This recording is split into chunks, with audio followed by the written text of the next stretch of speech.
The Italian Wine Podcast is the community-driven platform for Italian wine geeks around the world. Support the show by donating at italianwinepodcast.com. Donate €5 or more and we'll send you a copy of our latest book, My Italian Grape Geek Journal, absolutely free. To get your free copy of My Italian Grape Geek Journal, click support us at italianwinepodcast.com or wherever you get your pods.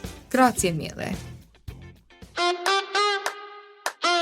Welcome to the Italian Grape Geek podcast. Join us as we explore personal stories of travel and tasting with Italy's must-know grape varietals. Chart your own course with My Italian Grape Geek Journal, your personal tasting companion to accompany the series. Available now on Amazon. With thanks to Colangelo and Partners for their generous support with this project. Hi everyone, it's Annie again. I'm back and I'm speaking about one of my absolute favorite white grapes, Vermentino, which is grown mainly in Sardinia, Tuscany, and Liguria. Additionally, it has a presence in Piedmont and Umbria as well. It's unsure whether the grape originated in Spain and moved to Italy or vice versa. While Vermentino is traditionally associated with Sardinia and Tuscany, it's also referred to as Favorita in Piedmont and Pigatto in Liguria. And although Vermentino is genetically synonymous with both Favorita and Pigatto, the grapes are listed as 3 separate varieties, given that they all look and behave quite differently. All 3 biotypes grow best on poor and fertile soils with exposure to the sun, and they tend to be vigorous with high and reliable productivity. They perform really well in dry climates and have a good tolerance to wind, but they can suffer from moths, rot, and downy mildew.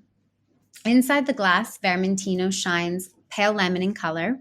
It tends to have musky aromas and notes of fresh citrus, tropical fruit, peach, acacia, and saline undertones on the palate. There are sometimes also hints of rosemary and thyme, and they're typically fresh and medium-bodied with a crisp acidity and saline nuances on the finish. The styles vary. Most are dry and still, but you can also find sparkling Vermentino, late harvest, as well as Passito. Lees stirring and oak aging are used at times to contribute more texture and richness. And Vermentino, particularly from Sardinia, can range from light and fresh to structured and alcoholic, even reaching up to 14.5% alcohol. Pigatto is typically fuller bodied with a creamier texture, but no matter where they're grown, all styles share this distinct saline quality. My absolute favorite part about Vermentino is how refreshing it is. I was fortunate enough to spend a few weeks on the gorgeous island of Sardinia this summer, and I can honestly say there's nothing quite like cooling down with a crisp bottle of Vermentino after basking in the warmth of a long sun-soaked day by the sea. Every night at dinner, I was ordering Vermentino, trying all different types of producers, styles, and some of my favorite producers to note are Argiolas, Contini, Santadi, Mora e Memo, Carelio, Punta Crena, Bruna, Lauro Eschero, Piero Mancini, and Cantina Lunae Bossoni.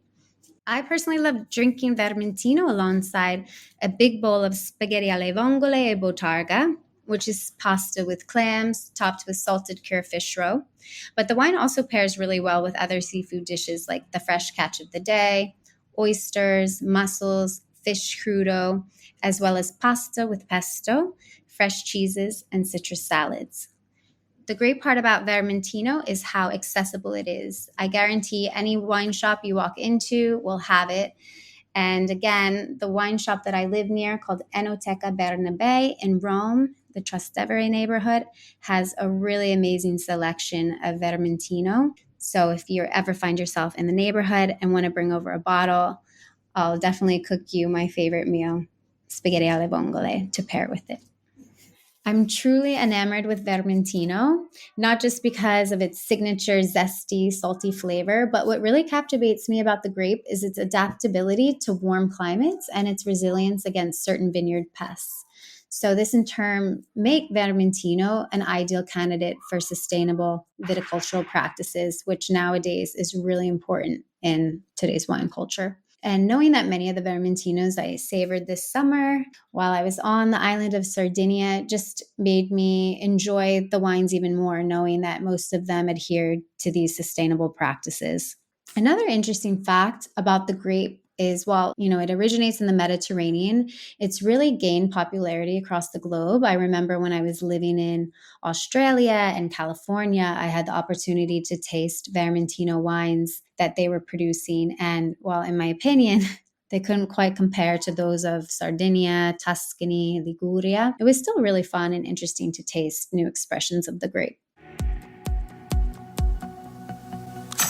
Listen to the Italian Wine Podcast wherever you get your podcasts. We're on SoundCloud, Apple Podcasts, Spotify, Himalaya FM, and more. Don't forget to subscribe and rate the show. If you enjoy listening, please consider donating through ItalianWinePodcast.com. Any amount helps cover equipment, production, and publication costs. Until next time, cin cin.